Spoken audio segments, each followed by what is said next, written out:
ಶ್ರೀ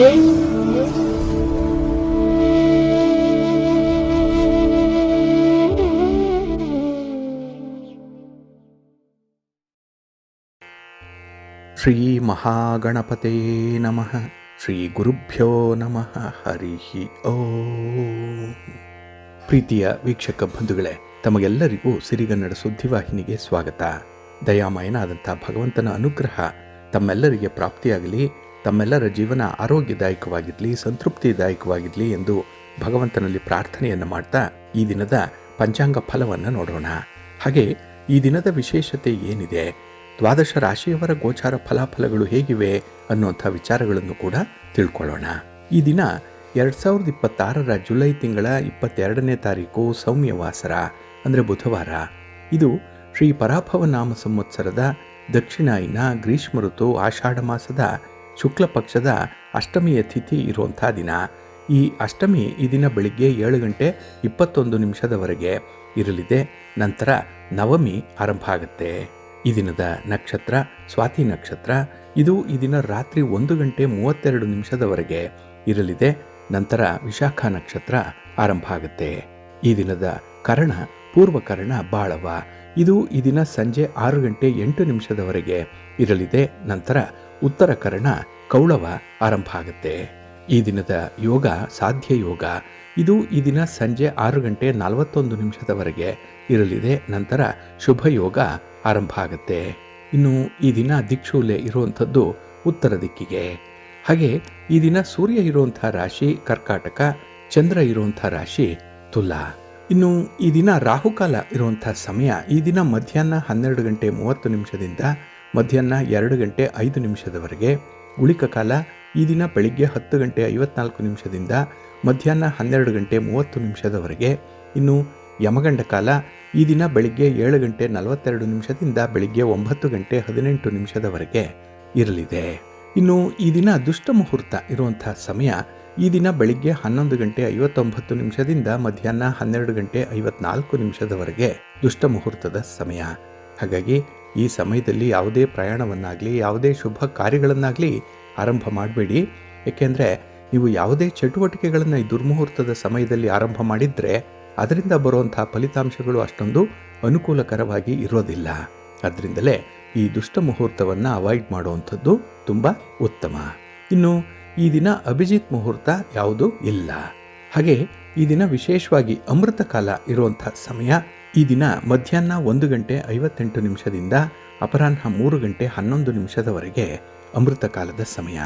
ಇನ್ನು ಈ ದಿನ ಚಗೋದಯದ ಲಾಭದ ಸಮಯ ಅಂತ ಹೇಳಿದ್ರೆ ಈ ದಿನ ಪ್ರಾತಃ ಕಾಲ 5:57 ಬೆಳಿಗ್ಗೆ 7:36 ಲಾಭದ ಸಮಯ. ಹಾಗಾಗಿ ವ್ಯಾಪಾರಸ್ಥರು, ವ್ಯವಹಾರಸ್ಥರು, ವರ್ತಕರು, ಇನ್ನು ಹಣಕಾಸಿನ ಲೇವಾದೇವಿ ವ್ಯವಹಾರವನ್ನು ಮಾಡುವಂಥವರು ನಿಮ್ಮ ಚಟುವಟಿಕೆಗಳನ್ನು ಹಾಗೆ ಈ ವ್ಯಾಪಾರಿ ಸಂಬಂಧವಾದಂಥ ಪ್ರಯಾಣವನ್ನು ಈ ಚಗೋದಯದ ಲಾಭದ ಸಮಯದಲ್ಲೇ ಆರಂಭ ಮಾಡಿ ನಿಮ್ಮ ವ್ಯಾಪಾರ ವ್ಯವಹಾರಗಳಲ್ಲಿ ತುಂಬ ಪ್ರಗತಿ ಇರುತ್ತೆ. ಹಾಗೆ ನೀವು ಅಂದುಕೊಂಡಂಥ ಒಂದು ಫಲವನ್ನು ನಿಮ್ಮ ಪ್ರಯತ್ನದಿಂದ ಪಡೀಲಿಕ್ಕೆ ಸಾಧ್ಯ ಆಗುತ್ತೆ. ಹಾಗಾಗಿ ಪ್ರತಿದಿನ ವ್ಯಾಪಾರಸ್ಥರು ಈ ಚಗೋದಯದ ಲಾಭದ ಸಮಯವನ್ನು ನೀವು ಅನುಸರಣೆ ಮಾಡಿ ಒಳ್ಳೆಯದಾಗತ್ತೆ. ಇನ್ನು ಈ ದಿನ ಸೂರ್ಯೋದಯ ಆಗುವಂಥ ಸಮಯ ಈ ದಿನ ಪ್ರಾತಃ ಕಾಲ 6:02 ಸೂರ್ಯಾಸ್ತ ಸಂಜೆ 6:49. ಹಾಗೆ ಈ ದಿನ ಚಂದ್ರನ ಬಲ ಇರುವಂಥ ರಾಶಿಗಳು ಅಂತ ಹೇಳಿದ್ರೆ ಮೇಷ, ವೃಷಭ, ಸಿಂಹ, ತುಲಾ, ಧನಸ್ಸು ಮತ್ತು ಮಕರ. ಈ 6 ರಾಶಿಯವರಿಗೆ ಗೋಚಾರದಲ್ಲಿ ಚಂದ್ರನಿಂದ ಶುಭ ಫಲಗಳ ಯೋಗ ಇರುತ್ತೆ. ಇನ್ನು ಉಳಿದ 6 ರಾಶಿಯವರಿಗೆ ಮಿಶ್ರ ಫಲದ ಯೋಗ ಇರುತ್ತೆ. ಅದನ್ನು ಮುಂದೆ ದ್ವಾದಶ ರಾಶಿಯವರ ಗೋಚಾರ ಫಲಾಫಲಗಳನ್ನು ನೋಡುವಂಥ ಸಂದರ್ಭದಲ್ಲಿ ಮತ್ತಷ್ಟು ವಿಚಾರಗಳನ್ನು ತಿಳ್ಕೊಳ್ಳೋಣ. ಇನ್ನು ಈ ದಿನದ ಹೊರಾದ ಅಧಿಪತಿ ಬುಧ. ಬುಧ ಅಂತ ಹೇಳಿದ್ರೆ ವಾಕ್ಚಾತುರ್ಯಕ್ಕೆ ಕಾರಕನಾಗಿರುವಂಥವನು, ಅಂದರೆ ಮಾತಿಗೆ ಕಾರಕ. ಹಾಗಾಗಿ ಈ ದಿನ ಯಾರು ಮಾತಿನಲ್ಲಿ ಹಿಡಿತವನ್ನು ಹೊಂದಿದ್ದಾರೆ, ಮಾತನ್ನು ಸಂದರ್ಭೋಚಿತವಾಗಿ ಆಡುವಂಥವರು, ಅವರಿಗೆ ತುಂಬ ಅನುಕೂಲತೆಗಳು ಇರುತ್ತೆ. ಹಾಗೆ ಮಾತಿನಿಂದಲೇ ಅನರ್ಥಗಳು ಉಂಟಾಗುವಂಥ ಸಂಭವ ಕೂಡ ಇರುತ್ತೆ. ಹಾಗಾಗಿ ನಿಮ್ಮ ಮಾತು ನಿಮಗೆ ಒಳಿತನ್ನು ಕೆಡುಕನ್ನು ತರುವಂಥ ಸಂದರ್ಭ ಇದು. ಸ್ವಲ್ಪ ಮಾತಿನ ಬಗ್ಗೆ ಎಚ್ಚರಿಕೆ ಇರಲಿ. ಇನ್ನು ಈ ಬುಧ ವಾಣಿಜ್ಯಕ್ಕೆ, ವ್ಯಾಪಾರಕ್ಕೆ, ಗಣಿತಕ್ಕೆ, ವ್ಯವಹಾರಕ್ಕೆ, ಲೆಕ್ಕಾಚಾರಕ್ಕೆ ಕಾರಕನಾಗಿರುವಂಥವನು.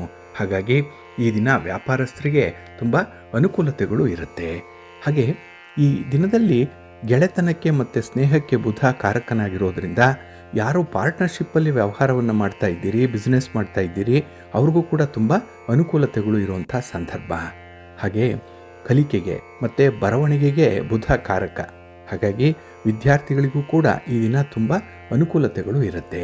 ನಿಮ್ಮ ಓದು, ನಿಮ್ಮ ವ್ಯಾಸಂಗ, ನಿಮ್ಮ ಉನ್ನತ ವ್ಯಾಸಂಗ, ವಿದೇಶ ಪ್ರಯಾಣ, ಅದರಲ್ಲಿ ಅಂದರೆ ವಿದೇಶದಲ್ಲಿ ವ್ಯಾಸಂಗ ಮಾಡಬೇಕು ಅನ್ನುವಂಥವ್ರು ಇವರಿಗೆಲ್ಲರಿಗೂ ಕೂಡ ಈ ದಿನ ಒಂದಲ್ಲ ಒಂದು ರೀತಿಯ ಅನುಕೂಲತೆಗಳು ಇದ್ದೇ ಇರುತ್ತೆ.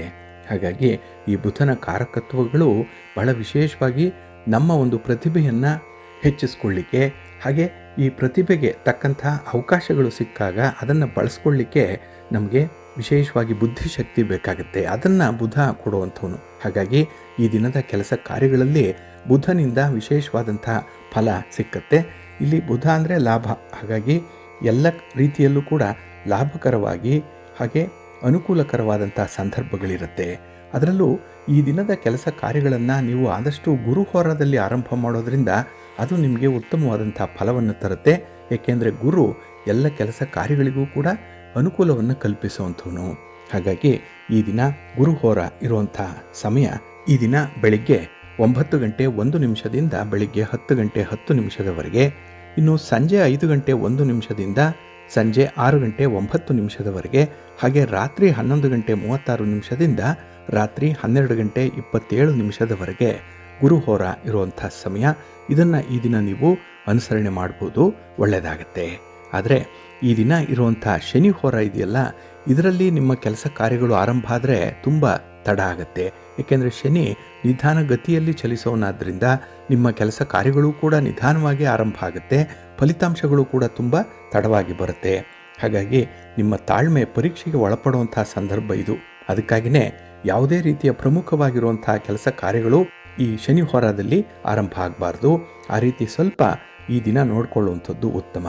ಹಾಗಾಗಿ ಈ ದಿನ ಶನಿ ಹೋರ ಇರುವಂಥ ಸಮಯ ಈ ದಿನ ಬೆಳಿಗ್ಗೆ 7 ಗಂಟೆ 53 ನಿಮಿಷದಿಂದ ಬೆಳಿಗ್ಗೆ 9 ಗಂಟೆ 1 ನಿಮಿಷದವರೆಗೆ, ಇನ್ನು ಅಪರಾಹ್ನ 3 ಗಂಟೆ 52 ನಿಮಿಷದಿಂದ ಸಂಜೆ 5 ಗಂಟೆ 1 ನಿಮಿಷದವರೆಗೆ, ಹಾಗೆ ರಾತ್ರಿ 10 ಗಂಟೆ 44 ನಿಮಿಷದಿಂದ ರಾತ್ರಿ 11 ಗಂಟೆ 36 ನಿಮಿಷದವರೆಗೆ ಶನಿ ಹೋರ ಇರುವಂಥ ಸಮಯ.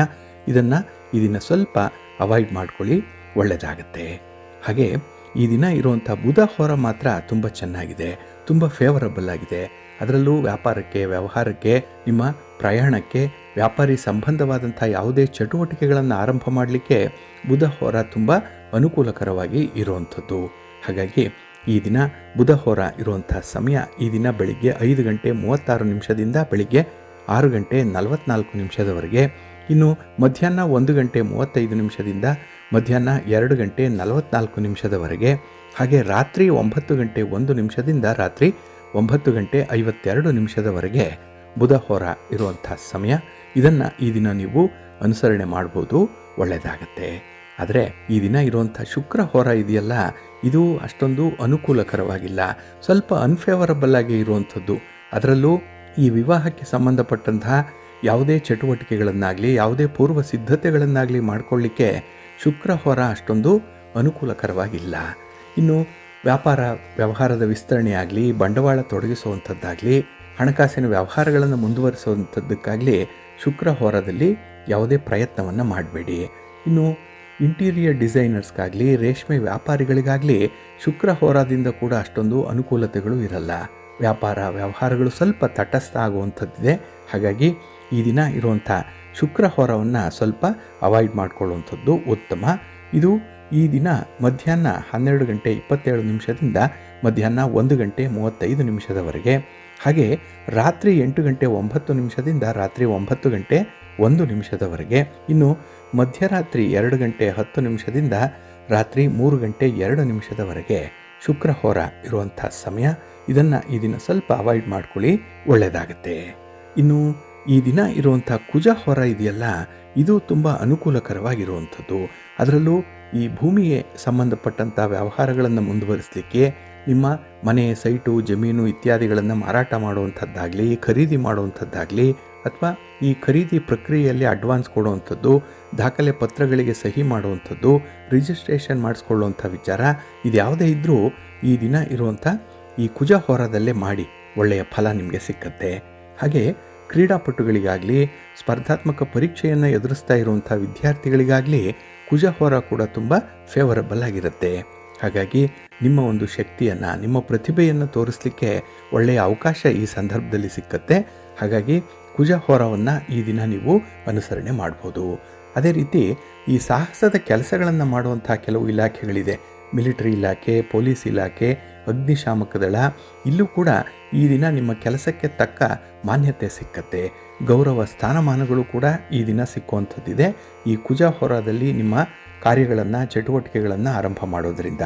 ಹಾಗಾಗಿ ಈ ದಿನ ಕುಜಹೋರ ಇರುವಂಥ ಸಮಯ ಈ ದಿನ ಬೆಳಿಗ್ಗೆ 10 ಗಂಟೆ 10 ನಿಮಿಷದಿಂದ ಬೆಳಿಗ್ಗೆ 11 ಗಂಟೆ 18 ನಿಮಿಷದವರೆಗೆ, ಹಾಗೆ ಸಂಜೆ 6 ಗಂಟೆ 9 ನಿಮಿಷದಿಂದ ರಾತ್ರಿ 7 ಗಂಟೆ 18 ನಿಮಿಷದವರೆಗೆ, ಇನ್ನು ರಾತ್ರಿ 12 ಗಂಟೆ 27 ನಿಮಿಷದಿಂದ ರಾತ್ರಿ 1 ಗಂಟೆ 19 ನಿಮಿಷದವರೆಗೆ ಕುಜಹೋರ ಇರುವಂಥ ಸಮಯ. ಇದನ್ನು ಈ ದಿನ ನೀವು ಅನುಸರಣೆ ಮಾಡ್ಬೋದು, ಒಳ್ಳೆಯದಾಗತ್ತೆ. ಹಾಗಾಗಿ ಬಂಧುಗಳೇ, ನಿಮ್ಮ ಕೆಲಸ ಕಾರ್ಯಗಳನ್ನು, ನಿಮ್ಮ ಚಟುವಟಿಕೆಗಳನ್ನು, ನಿಮ್ಮ ಪ್ರಯಾಣವನ್ನು ಆದಷ್ಟು ಶುಭ ಮುಹೂರ್ತದಲ್ಲೇ ಆರಂಭ ಮಾಡಿ. ಒಳ್ಳೆಯ ಸಮಯ ಯಾವುದು ಅದನ್ನು ತಿಳ್ಕೊಳ್ಳಿ. ಯಾವ ಹೊರದಲ್ಲಿ ಯಾವ ಚಟುವಟಿಕೆಗಳನ್ನು ಆರಂಭ ಮಾಡಿದ್ರೆ ಉತ್ತಮ ಫಲ ಸಿಕ್ಕತ್ತೆ, ಇದನ್ನು ಕೂಡ ನೀವು ಪ್ರತಿನಿತ್ಯ ತಿಳ್ಕೊಳ್ಬೇಕು. ಇದೆಲ್ಲವೂ ಕೂಡ ಪಂಚಾಂಗದಲ್ಲೇ ಇರುವಂಥದ್ದು. ಅದಕ್ಕಾಗಿ ನೀವು ಪಂಚಾಂಗವನ್ನು ಪ್ರತಿನಿತ್ಯ ತಿಳ್ಕೊಳ್ಳೋವಂಥದ್ದು, ಪಠಣ ಮಾಡುವಂಥದ್ದು ಅಥವಾ ಅದನ್ನು ಗಮನಿಸುವಂಥದ್ದನ್ನು ಮಾಡಬೇಕು. ಅದಕ್ಕಾಗಿಯೇ ಸಿರಿಗನ್ನಡ ಸುದ್ದಿವಾಹಿನಿ ಪ್ರತಿನಿತ್ಯ ಪ್ರಸಾರ ಮಾಡುವಂಥ ಈ ಪಂಚಾಂಗದ ವಿವರಗಳನ್ನು ಕೇಳಿಸ್ಕೊಳ್ಳಿ. ಇದರಲ್ಲಿ ನಿಮಗೆ ಬೇಕಾದಂತಹ ಎಲ್ಲ ಮಾಹಿತಿಗಳು ಕೂಡ ಸಿಕ್ಕತ್ತೆ. ಅದನ್ನು ಅನುಸರಣೆ ಮಾಡಿದ್ರೆ ಸಾಕು, ನಿಮ್ಮ ಪ್ರಯತ್ನ ಯಶಸ್ವಿಯಾಗುತ್ತೆ. ನೀವು ಅಂದುಕೊಂಡಂಥ ಫಲಿತಾಂಶವನ್ನು ಪಡ್ಕೊಳ್ಳಿಕ್ಕೆ ಇದರಿಂದ ಸಾಧ್ಯ ಆಗುತ್ತೆ. ಏಕೆಂದರೆ ನೀವು ಪ್ರತಿನಿತ್ಯ ಪಂಚಾಂಗವನ್ನು ಫಾಲೋ ಮಾಡ್ತೀರಿ. ಆ ಪಂಚಾಂಗ ನಿಮಗೆ ಮಾರ್ಗದರ್ಶಿಯಾಗಿರುತ್ತೆ. ನಿಮ್ಮ ಪ್ರಯತ್ನಕ್ಕೆ ಉತ್ತಮವಾದಂಥ ಫಲ ಸಿಕ್ಕತ್ತೆ, ಒಳ್ಳೆಯದಾಗತ್ತೆ. ಪ್ರೀತಿಯ ಬಂಧುಗಳೇ, ಈ ದಿನದ ವಿಶೇಷ ಕಾರ್ಯಕ್ರಮಕ್ಕೆ ತಮಗೆಲ್ಲರಿಗೂ ಕೂಡ ಸ್ವಾಗತವನ್ನು ಹೇಳ್ತಾ, ಈ ದಿನ ನಾವು ಈ ದುಷ್ಟ ಕಾಲದಲ್ಲಿ ಜನಿಸುವಂಥ ಮಕ್ಕಳ ವಿಚಾರವಾಗಿ ಕೆಲವೊಂದು ಮಾಹಿತಿಗಳನ್ನು ನೋಡೋಣ. ಸಾಮಾನ್ಯವಾಗಿ ಹುಟ್ಟಿದ ಮಗುವಿನ ಶ್ರೇಯಸ್ಸು, ಆಯಸ್ಸು, ಆರೋಗ್ಯ ಇತ್ಯಾದಿಗಳ ಬಗ್ಗೆ ತಿಳ್ಕೊಳ್ಳುವಂಥ ಒಂದು ಕುತೂಹಲ ತಂದೆ ತಾಯಿಯಂದ್ರಿಗೆ ಹಾಗೆ ಪರಿವಾರಕ್ಕೆ ಇದ್ದೇ ಇರುತ್ತೆ.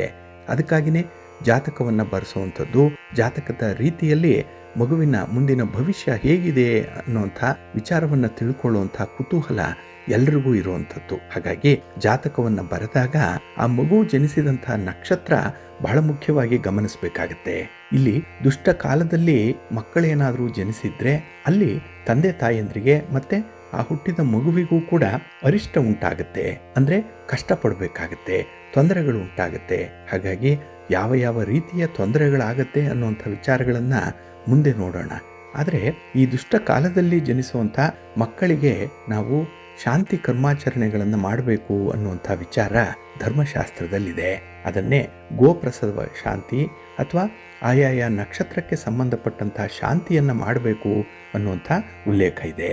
ಇಲ್ಲಿ ಈ ಅರಿಷ್ಟ ಉಂಟಾಗುವಂಥ ಸಂದರ್ಭದಲ್ಲಿ ಧನಹಾನಿ ಆಗ್ಬೋದು, ತಂದೆ ತಾಯಿಯಂದ್ರಿಗೆ ಪ್ರಾಣಹಾನಿ ಕೂಡ ಆಗ್ಬೋದು, ಆರೋಗ್ಯದಲ್ಲಿ ವ್ಯತ್ಯಾಸಗಳಾಗ್ಬೋದು, ಅಥವಾ ಆ ಮಗು ಹುಟ್ಟಿದ ಸಂದರ್ಭದಲ್ಲೇ ಆ ಕುಟುಂಬಕ್ಕೆ ಏನಾದರೂ ಒಂದು ತೊಂದರೆಗಳಾಗುವಂಥ ಸಾಧ್ಯತೆಗಳು ಜಾಸ್ತಿ ಇರುತ್ತೆ. ಹಾಗಾಗಿನೇ ಆ ಹುಟ್ಟಿದ ನಕ್ಷತ್ರ ಮತ್ತು ಪಾದಗಳು ಬಹಳ ಮುಖ್ಯವಾಗಿ ಗಮನಿಸಬೇಕಾಗಿರುವಂಥದ್ದು. ಇಲ್ಲಿ ಒಂದೆರಡು ಉದಾಹರಣೆಗಳನ್ನು ನೋಡೋದಾದರೆ, ಮೂಲ ನಕ್ಷತ್ರ, ಆಶ್ಲೇಷ ನಕ್ಷತ್ರ, ಜ್ಯೇಷ್ಠ ನಕ್ಷತ್ರ ಮತ್ತು ಮಖ ಇವುಗಳ ಚತುರ್ಥ ಪಾದಾದಿಗಳಲ್ಲಿ ತಂದೆ ಮತ್ತು ಆ ಬಂಧುಗಳಿಗೆ ಅರಿಷ್ಟವನ್ನು ಉಂಟು ಮಾಡುತ್ತೆ ಅನ್ನುವಂಥ ಒಂದು ವಿಚಾರ ಇದೆ. ಅಲ್ಲಿ ಆ ಅರಿಷ್ಟಗಳು ಆಗದೇ ಇದ್ದರೂ ಕೂಡ ಗೋಪ್ರಸವ ಅತ್ಯಂತ ಅಗತ್ಯವಾಗಿ ಮಾಡಬೇಕಾಗಿರುವಂಥದ್ದು. ಇನ್ನು ಅಶ್ವಿನಿ, ರೇವತಿ, ಪುಷ್ಯ, ಚಿತ್ತ ಈ ನಕ್ಷತ್ರಗಳಲ್ಲಿ ನಕ್ಷತ್ರ ಶಾಂತಿ ಇಲ್ಲದಿದ್ದರೂ ಕೂಡ ಗೋಪ್ರಸವ ಶಾಂತಿಯನ್ನು ಮಾಡಬೇಕು ಅನ್ನುವಂಥದ್ದು ಇದೆ. ಹಾಗಾಗಿ ಇಲ್ಲಿ ನಾವು ಈ ಗೋಪ್ರಸವ ಶಾಂತಿಯನ್ನು ಮಾಡುವಂತಹ ಸಂದರ್ಭದಲ್ಲಿ ಸಂಕಲ್ಪವನ್ನು ಮಾಡಿಕೊಂಡು ಗಣಪತಿ ಪೂಜಾದಿಗಳನ್ನು ಮಾಡಿ ಅಂಗಾದಂಗಾತ್ ಮಂತ್ರದಿಂದ ಶಿಶುವಿನ ಶಿರಸ್ಸನ್ನು ಆಘ್ರಾಣಿಸಬೇಕು. ಅಂದರೆ ಆ ಶಿಶುವಿನ ತಲೆಯ ಭಾಗವನ್ನು ಮೂಸಬೇಕು ಅನ್ನುವಂಥದ್ದಿದೆ. ಇನ್ನು ಪ್ರಯೋಗ ಮಧ್ಯದಲ್ಲಿಯೇ ಪುಣ್ಯ ಮಾಡತಕ್ಕದ್ದು ಅನ್ನುವಂಥ ವಿಚಾರವನ್ನು ಕೌಸ್ತುಭ ಹೇಳುತ್ತೆ, ಮತ್ತು ಮಯೂಖ ಅನ್ನುವಂಥ ವಿಚಾರ ಕೂಡ ತಿಳಿಸತ್ತೆ. ಹಾಗಾಗಿ ಶಾಸ್ತ್ರೋಕ್ತವಾಗಿ ಪುಣ್ಯಹವನ್ನು ಮಾಡಿ ಶಿರಸ್ಸಿನ ಆಘ್ರಾಣದ ನಂತರದಲ್ಲಿ ಅಸ್ಯ ಗೋಮುಖ ಪ್ರಸವಸ್ಯ ಪುಣ್ಯಹಂ ಭವಂತೋ ಭ್ರವಂತು ಅನ್ನುವಂಥ ಒಂದು ಮಂತ್ರವನ್ನು 3 ಆವರ್ತಿ ಹೇಳಬೇಕು ಅನ್ನುವಂಥದ್ದಿದೆ. ಹಾಗಾಗಿ ಇಲ್ಲಿ ನಾಂದಿ ಮಾಡದೇ ಇದ್ರೂ ಕೂಡ ಅಗ್ನಿ ಪ್ರತಿಷ್ಠೆಯ ನಂತರ ಯಾವುದಾದ್ರೂ ಒಂದು ಪೀಠದಲ್ಲಿ ಪ್ರತ್ಯಧಿ ದೇವತೆಗಳಿಂದ ನವಗ್ರಹರನ್ನ ಸ್ಥಾಪನೆ ಮಾಡಿ ಹೋಮವನ್ನ ಆರಂಭ ಮಾಡಬೇಕು ಅನ್ನುವಂಥದ್ದು ಇದೆ. ಹಾಗಾಗಿ ಇಲ್ಲಿ ಆಜ್ಯ ಭಾಗ ಹೋಮಾಂತರದಲ್ಲಿ ಕುಂಭದಲ್ಲಿ ವಿಷ್ಣುವನ್ನ ವರುಣನ ಪ್ರತಿಮೆಗಳನ್ನ ಇಟ್ಟು ಪೂಜೆ ಮಾಡಬೇಕು.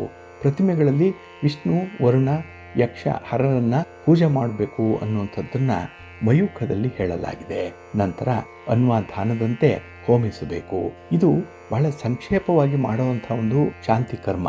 ಆದರೆ ಆ ಹೋಮಕ್ಕೆ ಕೊಡುವಂತಹ ದ್ರವ್ಯಗಳಾಗ್ಲಿ, ಆಹುತಿ ಸಂಖ್ಯೆಗಳಾಗ್ಲಿ, ನಿಮಿತ್ತಗಳಾಗ್ಲಿ ಬಹಳ ವಿಶೇಷವಾಗಿ ಅನುಸರಣೆ ಮಾಡಬೇಕು. ಇನ್ನು ಕೃಷ್ಣ ಪಕ್ಷದ ಚತುರ್ದಶಿಯ ಸಂದರ್ಭದಲ್ಲಿ ಜನಿಸಿದಂತಹ ಮಕ್ಕಳೇನಿದ್ದಾರೆ, ಇದು ಬಹಳ ವಿಶೇಷವಾಗಿ ಗಮನಿಸಬೇಕಾಗಿರುವಂಥದ್ದು. ಅಂದ್ರೆ ಈ ಕೃಷ್ಣ ಪಕ್ಷದ ಚತುರ್ದಶಿ ಪರಮ ಘಟಿಗಳನ್ನ 6 ಭಾಗ ಮಾಡಬೇಕು. ಅಂದ್ರೆ ಆ ಚತುರ್ದಶಿಯ ತಿಥಿ 6 ಭಾಗ ಆಗುತ್ತೆ. ಮೊದಲನೇ ಭಾಗದಲ್ಲಿ ಜನಿಸಿದ್ರೆ ಶುಭ, 2ನೇ ಭಾಗದಲ್ಲಿ ಜನಿಸಿದ್ರೆ ತಂದೆಗೆ ಸ್ವಲ್ಪ ತೊಂದರೆ ಆಗುತ್ತೆ, 3ನೇ ಭಾಗದಲ್ಲಿ ತಾಯಿಗೆ ತೊಂದರೆ, 4ನೇ ಭಾಗ ಸೋದರ ಮಾವನಿಗೆ, 5ನೇ ಭಾಗದಲ್ಲಿ ವಂಶಕ್ಕೆ ಸ್ವಲ್ಪ ಅರಿಷ್ಟಗಳು ಉಂಟಾಗುತ್ತೆ, 6ನೇ ಭಾವದಲ್ಲಿ ಕುಟುಂಬದಲ್ಲಿ ಧನಹಾನಿ ಉಂಟಾಗುವಂತಹ ಸಾಧ್ಯತೆಗಳು ಇರುತ್ತೆ. ಹಾಗಾಗಿ ಈ ಚತುರ್ದಶಿಯ 6 ಅಂಶಗಳ ಪೈಕಿ ದ್ವಿತೀಯ, ತೃತೀಯ ಮತ್ತು ಷಷ್ಠ ಈ ಅಂಶಗಳಲ್ಲಿ ಜನಿಸಿದಂಥವ್ರಿಗೆ ಗೋಮುಖ ಪ್ರಸವ ಶಾಂತಿಪೂರ್ವಕವಾಗಿ ಚತುರ್ದಶಿ ಶಾಂತಿಯನ್ನು ಕೂಡ ಮಾಡಬೇಕು. ಉಳಿದ ಭಾಗಗಳಲ್ಲಾದರೆ ಕೇವಲ ಚತುರ್ದಶಿ ಶಾಂತಿಯನ್ನು ಮಾಡಿದ್ರೆ ಸಾಕು ಅನ್ನುವಂಥ ಒಂದು ವಿಚಾರ ಇದೆ. ಇಲ್ಲಿ ಒಂದು ಕಲಶ ಸ್ಥಾಪನೆ ಆಗಬೇಕು. ಅಂದರೆ ಆಗ್ನೇಯಾದಿ 4 ದಿಕ್ಕುಗಳಲ್ಲಿ 4 ಕಲಶಗಳನ್ನು ಸ್ಥಾಪನೆ ಮಾಡಬೇಕು. ಅದರ ಮಧ್ಯದಲ್ಲಿ ಶತಚ್ಛಿದ್ರ ಅಂತ ಹೇಳ್ತಾರೆ, ಅಂದರೆ 100 ರಂಧ್ರಗಳುಳ್ಳಂಥ ಕಲಶಗಳನ್ನೇ ಇಡಬೇಕು ಅನ್ನುವಂಥದ್ದು. ಇನ್ನು ಮಧ್ಯ ಕಲಶದಲ್ಲಿ ರುದ್ರನ ಪ್ರತಿಮೆಯನ್ನು ಇಟ್ಟು ರುದ್ರನನ್ನು ಆವಾಹನೆ ಮಾಡಿ ಮಯೂಖ ಗ್ರಂಥದಲ್ಲಿ ಹೇಳಿರುವಂತಹ ರೀತಿಯಲ್ಲಿ ರುದ್ರನ ಪ್ರತಿಮೆಯನ್ನು ಪೂಜೆ ಮಾಡಿ ಪೂರ್ವ ಅಥವಾ ಉತ್ತರ ದಿಕ್ಕಿನಲ್ಲಿ ಶತಚಿತ್ರಾದಿ 5 ಕಲಶಗಳನ್ನು ಸ್ಥಾಪಿಸಿ ಪೂಜೆ ಮಾಡಬೇಕು ಅನ್ನುವಂಥ ಒಂದು ವಿಚಾರ ಇದೆ. ಹಾಗಾಗಿ ಇಲ್ಲಿ ಕೃಷ್ಣ ಪಕ್ಷದ ಚತುರ್ದಶಿಯ ದಿನ ಏನಾದರೂ ಜನಿಸಿದ್ರೆ ಅಂಥ ಮಕ್ಕಳಿಗೆ ವಿಶೇಷವಾಗಿ ಈ ಒಂದು ಜನನ ಶಾಂತಿಯನ್ನ ಮಾಡಬೇಕು. ಇನ್ನು ಕೆಲವರು ಅಮಾವಾಸ್ಯೆಯ ದಿನ ಹುಟ್ಟಿರ್ತಾರೆ. ಎಷ್ಟೋ ತಂದೆ ತಾಯಿಯಂದ್ರಿಗೆ ಈ ವಿಚಾರವೇ ಗೊತ್ತಿರಲ್ಲ. ಯಾಕೆಂದ್ರೆ ಅಮಾವಾಸ್ಯೆ ಜನಿಸಿದಂತಹ ಮಕ್ಕಳಿಗೆ ವಿಶೇಷವಾದಂತಹ ಜನನ ಶಾಂತಿಯನ್ನು ಮಾಡಬೇಕು. ಇದನ್ನ ಸಿನಿವಾಲಿ ಕುಹು ಜನನ ಶಾಂತಿ ಅಂತ ಹೇಳಿ ಕರೀತಾರೆ. ಅಮಾವಾಸ್ಯೆಯ ಪ್ರಥಮ ಯಾಮ ಇದೆಯಲ್ಲ, ಇದನ್ನ ಸಿನಿವಾಲಿ ಅಂತ ಹೇಳಿ ಕರೆಯುವಂಥದ್ದು. ಇನ್ನು ಕೊನೆಯ 2 ಯಾಮಗಳಿಗೆ ಕುಹು ಅಂತ ಹೇಳಿ ಕರೀತಾರೆ. ಕೆಲವರು ಮಧ್ಯದಲ್ಲಿರುವಂತಹ 5 ಯಾಮಗಳಿಗೆ ದರ್ಶ ಅಂತ ಹೇಳಿ ಕರೆಯುವಂಥದ್ದು ಇದೆ. ಇನ್ನು ಕೆಲವರು ಸ್ವಲ್ಪವೇ ಚತುರ್ದಶಿ ಯುಕ್ತವಾದಂತಹ ಅಹೋರಾತ್ರ ಇರುವಂತಹ ಅಮಾವಾಸ್ಯೆಗೆ ಸೀನಿವಾಲಿ ಅಂತನೂ, ಸ್ವಲ್ಪ ಈ ಪ್ರತಿಪದೆಯಿಂದ ಅಂದರೆ ಪಾಡ್ಯದಿಂದ ಕೂಡಿದಂತಹ ಅಮಾವಾಸ್ಯೆಗೆ ಕೂಹು ಅಂತ ಕೂಡ ಹೇಳುವಂಥದ್ದಿದೆ. ಒಟ್ಟಾರೆ 3 ದಿನಗಳಲ್ಲಿ ಅಮಾವಾಸ್ಯೆಯ ಸ್ಪರ್ಶವಾಗುವಂಥ ದಿನ ವೃದ್ಧಿ ಆಗದಿದ್ದಲ್ಲಿ, ಸೂರ್ಯೋದಯವನ್ನ ಸ್ಪರ್ಶ ಮಾಡದೇ ಇದ್ದಂತಹ ದಿನ ಕ್ಷಯ ಇಲ್ಲದೆ ಇದ್ರೆ, ಅಂದರೆ ಉಪರಿ ಇಲ್ಲದೆ ಇದ್ರೆ ಆಗ ಸರ್ವತಾ ದರ್ಶನ ಇರೋಲ್ಲ ಅನ್ನುವಂಥ ಒಂದು ಅರ್ಥ ಬರುತ್ತೆ. ಏಕೆಂದರೆ ಸೂರ್ಯೋದಯಕ್ಕಿಂತ ಮೊದಲಿನ ಅಹೋರಾತ್ರಿಯ ಮಧ್ಯದಲ್ಲಿರುವಂಥ ಅಮಾವಾಸ್ಯೆಯನ್ನ ಸೀನಿವಾಲಿ ಅಂತ ಹೇಳಿ ಕರೆಯುವಂಥದ್ದಿದೆ. ಉದಯ ನಂತರದಲ್ಲಿ ಇರುವಂಥ ಅಮಾವಾಸ್ಯೆಗೆ ಕೂಹು ಅನ್ನುವಂಥ ಸಂಜ್ಞೆ ಬರುತ್ತೆ. ಅಲ್ಲಿ ದಿನ ಕ್ಷಯ ಆದರೆ ಸರ್ವ ಅಮಾವಾಸ್ಯೆಯ ದರ್ಶವಾಗುತ್ತೆ. ಆಗ ಸೀನಿವಾಲಿ ಅಥವಾ ಕೂಹು ಸಂಜ್ಞೆಗಳು ಇರಲ್ಲ, ಕೇವಲ ಚತುರ್ದಶಿ ಮಾತ್ರ ಇರುತ್ತೆ. ಅಂಥ ಒಂದು ಸಂದರ್ಭದಲ್ಲಿ ನಾವು ಈ ತಿಥಿಯನ್ನ ಸ್ಪಷ್ಟವಾಗಿ ನಿಖರವಾಗಿ ಅರ್ಥೈಸ್ಕೊಳ್ಬೇಕಾಗತ್ತೆ. ಇಲ್ಲಿ ದಿನವೃದ್ಧಿಯಲ್ಲಿ ತ್ರಿದಿನ ಸ್ಪರ್ಶವಾದಲ್ಲಿ ಮಧ್ಯ ದಿನಸ್ಥವಾದಂತಹ 60 ಘಟಿ ಮಿತವಾದಂತಹ ಅಮಾವಾಸ್ಯೆಯ ದರ್ಶ ಸಂಜ್ಞೆ ಏನಾದರೂ ಇದ್ರೆ ಅಂಥ ಒಂದು ಸಂದರ್ಭದಲ್ಲಿ ಸೀನಿವಾಲಿ ಕುಹು ಸಂಜ್ಞಿತಗಳಾಗತ್ತೆ ಅನ್ನುವಂಥ ವಿಚಾರವನ್ನ ತಿಳಿಸಿದ್ದಾರೆ. ಇದನ್ನ ಮಯೂಖ ಅನ್ನುವಂಥ ಗ್ರಂಥದಲ್ಲಿ ಬಹಳ ಸ್ಪಷ್ಟವಾಗಿ ಬರೆದಿದ್ದಾರೆ. ಹಾಗಾಗಿ ಸೀನಿವಾಲಿಯಲ್ಲಿ ಬರೀ ಮನುಷ್ಯನ ಜನನ ಅಷ್ಟೇ ಅಲ್ಲ, ಯಾವುದೇ ಪಶುಗಳಾಗ್ಲಿ, ಆನೆ, ಕುದುರೆ, ಎಮ್ಮೆ ಇವು ಹಡೆಯುವವೋ ಅವರಿಗೆ ತುಂಬಾ ಶುಭೇಚ್ಛೆಗಳಿರುತ್ತೆ ಅನ್ನುವಂಥ ವಿಚಾರ ಇದೆ. ಹಾಗಾಗಿ ಮನೆಯಲ್ಲಿ ಸಾಕುವಂಥ ಪಶು ಪಕ್ಷಿಗಳು ಈ ಒಂದು ಸಂದರ್ಭದಲ್ಲಿ ಹಡೆಯುವಂತಹ ಒಂದು ತಿಥಿಯನ್ನು ಕೂಡ ಇಲ್ಲಿ ಗಮನಿಸಬೇಕಾಗತ್ತೆ. ಹಾಗಾಗಿ ಐಶ್ವರ್ಯ ಇದ್ರೂ ಕೂಡ ಕೆಲವೊಮ್ಮೆ ನಷ್ಟವಾಗುವಂಥ ಸಾಧ್ಯತೆಗಳು ಇರುತ್ತೆ ಅನ್ನುವಂಥ ಉಲ್ಲೇಖ ಕೂಡ ಇದೆ. ಹಾಗಾಗಿನೇ ನಾವು ಶಾಂತಿಯನ್ನ ಮಾಡಿಸ್ಕೊಳ್ಬೇಕು, ಹಡೆದ ಶಿಶು ಅಥವಾ ಪ್ರಾಣಿಯನ್ನ ವಿಶೇಷವಾಗಿ ಗಮನಿಸ್ತಾ ಇರಬೇಕು ಅನ್ನುವಂಥದ್ದು ಇದರಿಂದ ಅರ್ಥ ಆಗುತ್ತೆ. ಯಾಕೆಂದ್ರೆ ಇಂತಹ ಪ್ರಾಣಿಗಳನ್ನಾಗ್ಲಿ ಅಥವಾ ಶಿಶುವನ್ನಾಗ್ಲಿ ಮನೆಯಲ್ಲಿ ಇಟ್ಕೊಂಡ್ರೆ ಅಲ್ಲಿ ಧನ, ಆಯಸ್ಸು ಇತ್ಯಾದಿಗಳು ನಷ್ಟವಾಗತ್ತೆ ಅನ್ನುವಂಥ ವಿಚಾರ ಇದೆ.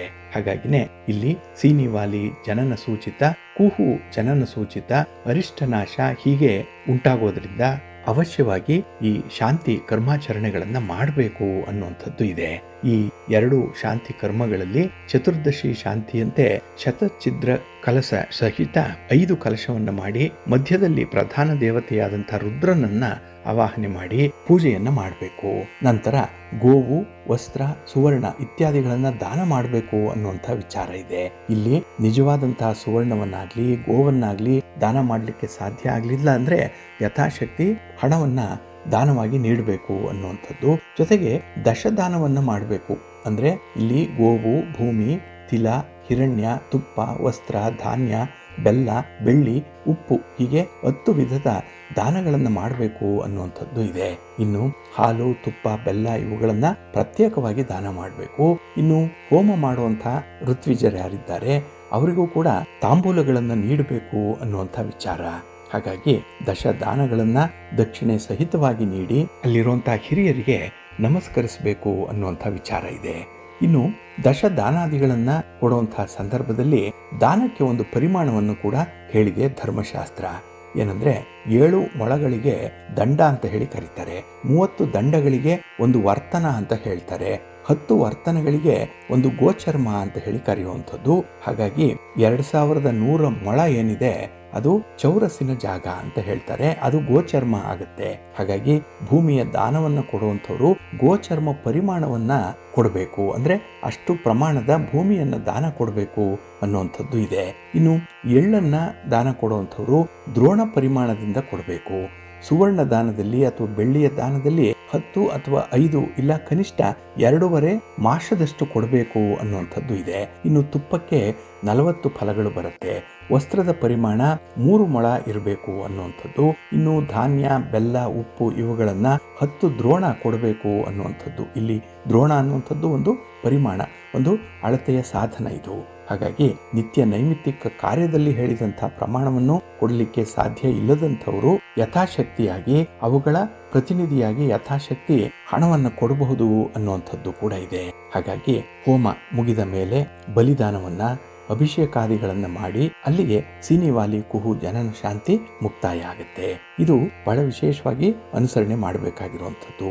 ಇನ್ನು ದರ್ಶದಲ್ಲಿ ಶಿಶು ಜನನ ಆದ್ರೆ ತಂದೆ ತಾಯಿಗೆ ದಾರಿದ್ರ್ಯ ಉಂಟಾಗತ್ತೆ ಅನ್ನುವಂಥ ಒಂದು ವಿಚಾರ ಇದೆ.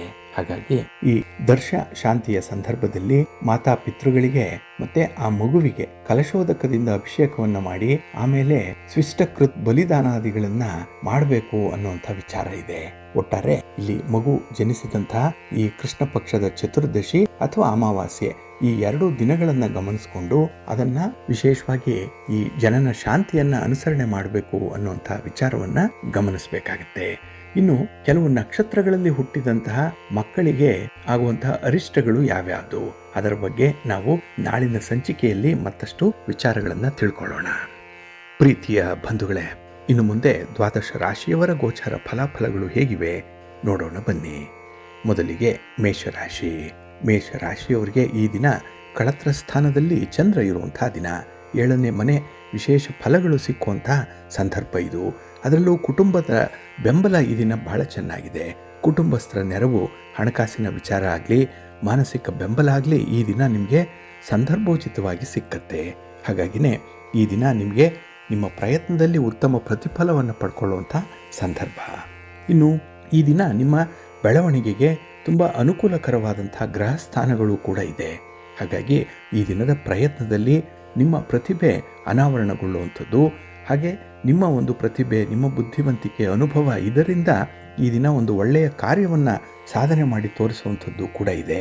ಒಟ್ಟಾರೆ ಈ ದಿನ ಆದಾಯ ಉತ್ತಮವಾಗುವುದರ ಜೊತೆಗೆ ನಿಮ್ಮ ಸ್ಥಾನಮಾನಗಳು ಕೂಡ ಭದ್ರವಾಗುತ್ತೆ. ಇನ್ನು ಈ ದಿನದಲ್ಲಿ ನೀವು ಕ್ರಮಿಸುವಂಥ ಒಂದು ಮಾರ್ಗ ಅಥವಾ ನೀವು ಗುರಿಯನ್ನು ತಲುಪಲಿಕ್ಕೆ ಹಾಕಿಕೊಂಡಿರುವಂಥ ಯೋಜನೆ ತುಂಬ ಫಲಪ್ರದವಾಗುತ್ತೆ. ಹಾಗಾಗಿ ಈ ದಿನ ಒಂದು ಟೀಮ್ ವರ್ಕ್ ಮಾಡಲಿಕ್ಕೆ ಅತ್ಯುತ್ತಮವಾದಂಥ ಸಮಯ ಇದೆ. ಹಾಗೆ ಈ ದಿನ ನಿಮಗೆ ಪೂರ್ಣ ವಿಶ್ವಾಸ ಇರೋದರಿಂದಲೇ ಕೆಲವರನ್ನು ನಿಮ್ಮ ಒಂದು ಸಹಚರರನ್ನಾಗಿ ಗುರುತಿಸುವಂಥದ್ದು, ಹಾಗೆ ಅವರ ಜೊತೆಯಲ್ಲಿ ಕೆಲಸ ಮಾಡುವಂಥ ಒಂದು ವಿಶೇಷ ಸಂದರ್ಭವನ್ನು ನೀವೇ ಸೃಷ್ಟಿ ಮಾಡಿಕೊಳ್ಳುವಂಥದ್ದು ಇದೆ. ಒಟ್ಟಾರೆ ಈ ದಿನ ನಿಮ್ಮ ಒಂದು ವಿಚಾರದಲ್ಲಿ, ನಿಮ್ಮ ಪ್ರಯತ್ನದಲ್ಲಿ ನಿಮಗೆ ಸಮಾಧಾನ ಇದೆ. ಜೊತೆಗೆ ಈ ದಿನ ನಿಮಗಿಂತಲೂ ಹೆಚ್ಚು ಅನುಭವಸ್ಥರನ್ನು, ಗಣ್ಯರನ್ನು ಭೇಟಿ ಮಾಡುವಂಥದ್ದು ಕೂಡ ಇದೆ. ಹಾಗಾಗಿ ಈ ಪರಿಸ್ಥಿತಿಯನ್ನು ಉತ್ತಮಪಡಿಸ್ಕೊಳ್ಳಿಕ್ಕೆ ನೀವು ಮಾಡುವಂಥ ಒಂದು ಪ್ರಯತ್ನ, ನಿಮ್ಮ ಕಸರತ್ತೇನಿದೆ ಅದು ನಿಮಗೆ ಯಶಸ್ಸನ್ನು ತರುತ್ತೆ.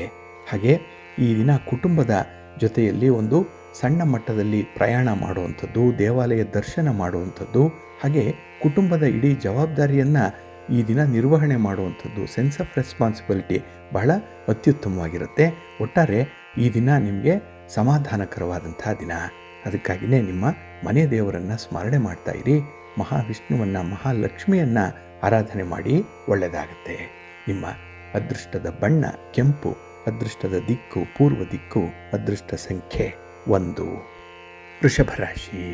ವೃಷಭ ರಾಶಿಯವರಿಗೆ ಈ ದಿನ ಷಷ್ಠದಲ್ಲಿ ಚಂದ್ರ ಇರುವಂಥ ದಿನ, 6ನೇ ಮನೆ, ಶುಭ ಫಲಗಳನ್ನು ಪಡ್ಕೊಳ್ಳುವಂಥ ಸಂದರ್ಭ. ಏಕೆಂದರೆ ಈ ದಿನ ನಿಮ್ಮ ಶತ್ರುಗಳ ಕಾಟ ನಿಮಗೆ ಇರಲ್ಲ, ನಿಮ್ಮನ್ನು ದಿಕ್ಕು ತಪ್ಪಿಸುವಂಥವರು ನಿಮ್ಮ ಜೊತೆಯಲ್ಲಿರಲ್ಲ.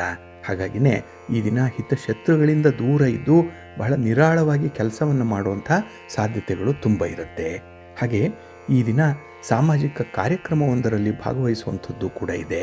ಜೊತೆಗೆ ಈ ದಿನ ನಿಮ್ಮ ಕೆಲಸ ಕಾರ್ಯಗಳಿಂದ, ನಿಮ್ಮ ಉದ್ಯೋಗದಿಂದ, ವ್ಯಾಪಾರದಿಂದ ನಿಮಗೆ ತೃಪ್ತಿ, ಅನುಕೂಲ. ಜೊತೆಗೆ ಮೇಲಧಿಕಾರಿಗಳು ಯಾರಾದರೂ ಇದ್ದರೆ ಅವರು ಕೂಡ ನಿಮ್ಮ ಕೆಲಸದಿಂದ ಸಂತೋಷ ಪಡ್ತಾರೆ. ಹಾಗಾಗಿ ನಿಮ್ಮ ಕಾರ್ಯವಿಧಾನ ಆಗ್ಬೋದು, ನಿಮ್ಮ ಕೆಲಸದ ಸ್ಟೈಲ್ ಆಗ್ಬೋದು, ಎಲ್ಲವೂ ಕೂಡ ಈ ದಿನ ಆಕರ್ಷಣೀಯವಾಗಿ ಇರುತ್ತೆ. ಹಾಗೆ ಈ ದಿನ ನಿಮ್ಮ ಮಾತಿನಲ್ಲೂ ಕೂಡ ಒಂದು ಮಾಧುರ್ಯ ಇದೆ. ಮಾತಿನಲ್ಲಿ ಮೆಸ್ಮರೈಸ್ ಮಾಡುವಂಥ ಒಂದು, ಮೋಡಿ ಮಾಡುವಂಥ ಒಂದು ಜಾದು ಮಾತಿನಲ್ಲಿರುತ್ತೆ. ಹಾಗಾಗಿ ಈ ದಿನ ಕೆಲವು ವಿರೋಧಿಗಳನ್ನು ಕೂಡ ನಿಮ್ಮವರನ್ನಾಗಿಸಿಕೊಳ್ಳುವಂಥ ಒಂದು ಪ್ರಯತ್ನ, ಯಶಸ್ಸು ನಿಮ್ಮದಾಗತ್ತೆ. ಹಾಗೆ ಹಣಕಾಸಿನ ವ್ಯವಹಾರಗಳು ತುಂಬ ಚೆನ್ನಾಗಿ ಕೂಡಿ ಬರುತ್ತೆ. ಹಾಗಾಗಿ ಬಂಡವಾಳ ತೊಡಗಿಸುವಂಥ ವಿಚಾರದಲ್ಲಾಗಲಿ ಅಥವಾ ಭವಿಷ್ಯತ್ತಿನಲ್ಲಿ ಆಗಬೇಕಾಗಿರುವಂಥ ಕೆಲವೊಂದು ಪ್ರಮುಖ ಜವಾಬ್ದಾರಿಯುತವಾದಂಥ ಕೆಲಸ ಕಾರ್ಯಗಳ ಬಗ್ಗೆ ಈ ದಿನ ಒಂದು ಮುಖ್ಯವಾದ ತೀರ್ಮಾನವನ್ನು ತೆಗೆದುಕೊಳ್ಳುವಂಥ ಸಾಧ್ಯತೆ ಕೂಡ ಇದೆ. ಹಾಗಾಗಿ ಈ ದಿನ ನಿಮಗೆ ಒಂದು ಟರ್ನಿಂಗ್ ಪಾಯಿಂಟ್ ಇರುವಂಥ ಸಂದರ್ಭ.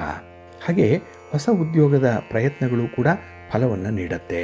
ಆದರೆ ಹಿಡಿದ ಕೆಲಸವನ್ನು ಮಾತ್ರ ಪೂರ್ಣಗೊಳಿಸುವಂಥ ಒಂದು ಪ್ರಯತ್ನವನ್ನು ಮಾಡ್ತಾ ಇರಿ. ಇನ್ನು ಯಾವುದೇ ಒಂದು ವಿಚಾರದಲ್ಲೂ ಕೂಡ ನೀವು ಭಾವೋದ್ವೇಗಕ್ಕೆ ಒಳಗಾಗಬಾರ್ದು, ಅದೊಂದನ್ನು ಮಾತ್ರ ಖಾತ್ರಿಪಡಿಸ್ಕೊಳ್ಬೇಕು. ಹಾಗಾಗಿ ತುಂಬ ಪ್ರಾಕ್ಟಿಕಲ್ ಆಗಿರುವಂಥ ಒಂದು ಪ್ರಯತ್ನವನ್ನು ಮುಂದುವರಿಸಿ, ಒಳ್ಳೆಯದಾಗುತ್ತೆ. ನಿಮ್ಮ ಇಷ್ಟ ದೇವರನ್ನು ಆರಾಧನೆ ಮಾಡಿ. ಹಾಗೆ ಭಕ್ತಿಯಿಂದ ಈ ದಿನ ದುರ್ಗಾ ಪಂಚರತ್ನ ಸ್ತೋತ್ರವನ್ನು ಹೇಳ್ಕೊಳ್ಳಿ, ದುರ್ಗಾ ದೇವಿಯ ಸ್ಮರಣೆ ಮಾಡ್ಕೊಳ್ಳಿ, ಅಮ್ಮನವರ ದರ್ಶನ ಮಾಡ್ಕೊಳ್ಳಿ, ಒಳ್ಳೆಯದಾಗುತ್ತೆ.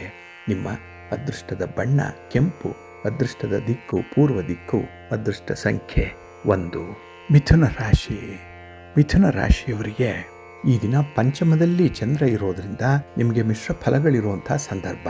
ನಿಮ್ಮ ಪ್ರಯತ್ನದಲ್ಲಿ ನಿಮಗೆ ಅಷ್ಟೊಂದು ಅನುಕೂಲತೆ ಇಲ್ಲ, ಸಮಾಧಾನ ಕೂಡ ಇರಲ್ಲ. ಹಾಗಾಗಿನೇ ಮಾಡಿದ ಕೆಲಸವನ್ನೇ ಮತ್ತೆ ಮತ್ತೆ ಮಾಡಬೇಕು ಅನ್ನುವಂಥ ಒಂದು ಮನಸ್ಥಿತಿ ಇರುತ್ತೆ. ಇನ್ನು ವ್ಯವಹಾರದಲ್ಲಿ ಎಲ್ಲೋ ಒಂದು ಕಡೆ ತೊಂದರೆಗಳು ಉಂಟಾಗುವಂಥ ಸಾಧ್ಯತೆ ಕೂಡ ಇದೆ. ಅದರಲ್ಲೂ 3ನೇವರನ್ನು ನೀವು ಹೆಚ್ಚು ಆಶ್ರಯಿಸೋದ್ರಿಂದ ಅವರಿಂದ ನಿಮಗೆ ತೊಂದರೆ, ತಾಪತ್ರಯಗಳು ಜಾಸ್ತಿ.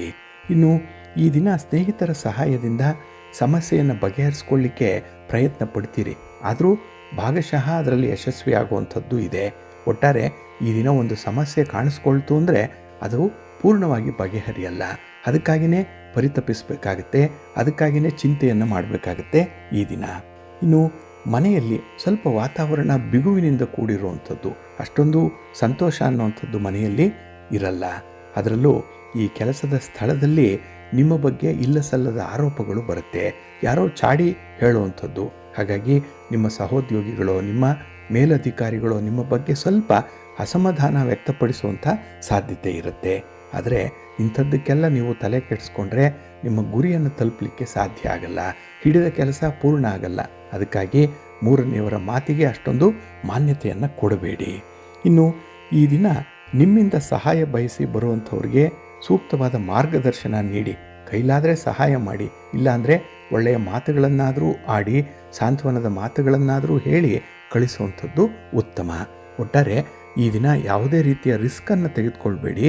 ಹಾಗೆ ಹಣದ ವ್ಯವಹಾರಗಳಲ್ಲಿ ಈ ದಿನ ಒಂದಲ್ಲ 2 ಸಲ ಯೋಚನೆ ಮಾಡಬೇಕು, ತುಂಬ ಜಾಗೃತರಾಗಿ ಇರಬೇಕಾಗತ್ತೆ. ಹಣದ ನಷ್ಟ ಉಂಟಾಗುವಂಥ ಸಾಧ್ಯತೆ ಇದೆ. ಮಕ್ಕಳ ಬಗ್ಗೆ ಈ ದಿನ ವಿಶೇಷವಾಗಿ ಗಮನ ಕೊಡಿ. ಅವರ ಚಲನವಲನಗಳ ಬಗ್ಗೆ, ಅವರು ಯಾವ ಸ್ನೇಹಿತರ ಜೊತೆಯಲ್ಲಿ ಅಥವಾ ಯಾರ ಜೊತೆಯಲ್ಲಿ ಹೆಚ್ಚು ಸಮಯ ಕಳೀತಾರೆ ಅನ್ನುವಂಥದ್ರ ಬಗ್ಗೆ ಕೂಡ ಈ ದಿನ ನೀವು ಕುತೂಹಲದಿಂದ ಮಾಹಿತಿಯನ್ನು ಕಲೆ ಹಾಕಬೇಕಾಗತ್ತೆ. ಒಟ್ಟಾರೆ ಈ ಕುಟುಂಬದ ಜವಾಬ್ದಾರಿ ನಿಮ್ಮದೇ ಆಗಿರುತ್ತೆ.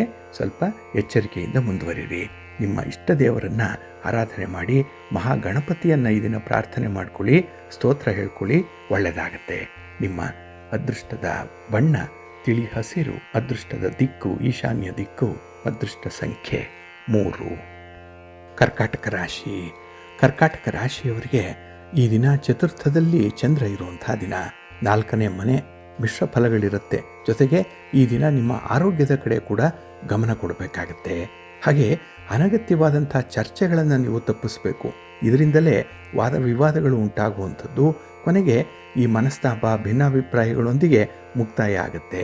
ಹಾಗಾಗಿ ಆರಂಭದಲ್ಲಿ ತಮಾಷೆಗಾಗಿ ನೀವು ಪ್ರಾರಂಭ ಮಾಡುವಂಥ ಒಂದು ಮಾತುಕತೆ ಚರ್ಚೆ ಕೊನೆಗೆ ಎಲ್ಲೋ ಹೋಗಿ ನಿಲ್ಲುವಂಥದ್ದಾಗುತ್ತೆ. ಹಾಗಾಗಿ ಈ ದಿನ ಅಂಥದ್ದಕ್ಕೆ ಆಸ್ಪದ ಕೊಡಬೇಡಿ.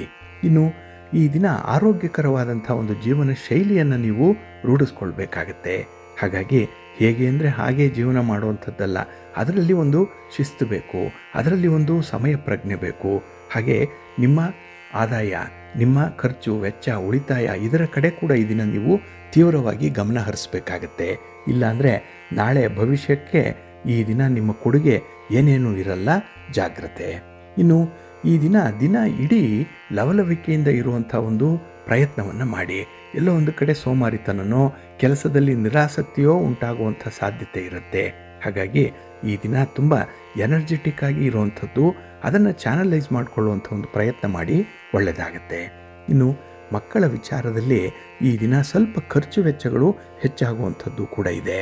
ಇನ್ನು ಕಾರ್ಯಕ್ಷೇತ್ರದಲ್ಲಿ ಹೊಸ ಜವಾಬ್ದಾರಿ ಬರುತ್ತೆ. ಕೆಲವರಿಗೆ ಹೊಸ ಪರಿಸ್ಥಿತಿಗೆ ಹೊಂದಾಣಿಕೆ ಮಾಡಿಕೊಳ್ಳಿಕ್ಕೆ ಕಷ್ಟ ಆಗುವಂಥದ್ದು ಕೂಡ ಇದೆ. ಹಾಗಾಗಿ ಈ ದಿನ ನೀವು ಬೇರೆಯವರನ್ನ ಕೆಲಸ ಕಾರ್ಯಗಳಿಗೆ, ಕೆಲಸದ ಮಾರ್ಗದರ್ಶನಕ್ಕೆ ಹೆಚ್ಚು ಅವಲಂಬಿಸುವಂಥ ಸಾಧ್ಯತೆ ಇದೆ. ಇದು ನಿಮಗೆ ಅಷ್ಟೊಂದು ಶೋಭೆಯನ್ನು ತರುವಂಥದ್ದಲ್ಲ. ಸ್ವಲ್ಪ ಜಾಗ್ರತೆ.